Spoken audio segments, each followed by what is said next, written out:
मु दुईटा संस्था ठकई गोटे सरकारी संस्था भी ठकई आ गोटे बेसरकारी संस्था भी ठकई पैसा मु आरेंजमेंट कर जुगाड़ कर देदेली से संस्था किछि दिन पर जना पड़ा जे ये संस्था पूरा ठक अच्छी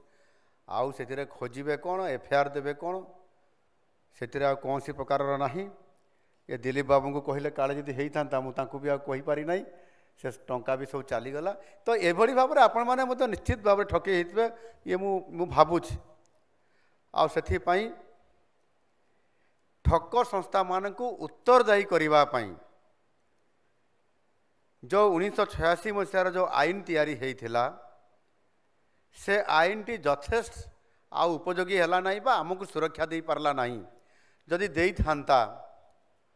मु तो पाखापाखि से 90 पाखापाखि ठकईर प्रथम शिकार होती 2002 पाखापाखि थे शिकार होती तो 86 मसीहार आईनटा आमको कम दे था मु अपील भी करी किंतु से पैसा मिलला नहीं से रास्ता एत जटिल आपन ता भितर पशिबे आउ से बाहर करिवे आउ नहीं